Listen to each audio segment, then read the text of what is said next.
Hey guys, before this video starts, I just wanted to say this is a joke, Cyberpower, don't take it too seriously, don't get mad at me, but you did give me the wrong keyboard, so what you gonna do about it? Are you gonna give me a free t-shirt, free game, a free PC maybe? I don't know, but this is just a joke guys, don't take it too seriously, please like and subscribe, and let me know if you whatever you want to see in the future. Alright, bye.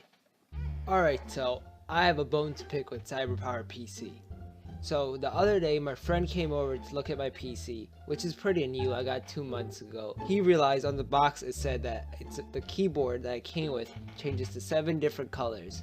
But when I'm like, no it doesn't, it only changes to 3 colors. What are you talking about? So I look at the box, as you're seeing right now, and it's supposed to change into 7 different colors. And I'm like, what?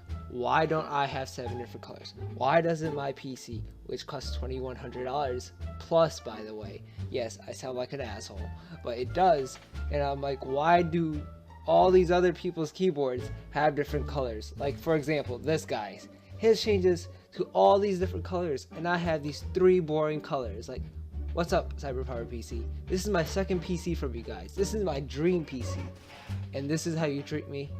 I think I deserve free stuff. That's what it should. That's the only way I will forgive you. That's the only way that I could forgive a Cyberpowerpc. After this mistake, I can't. I gotta get free stuff. That's the only way. Alright, so it's your move, Cyberpower. What are you gonna do to make up for this big, huge mistake that you guys did to me? I really want a response. I hope I get a response. That's the reason I'm making this video. Alright guys, thanks for watching. Have a nice one. Like and subscribe.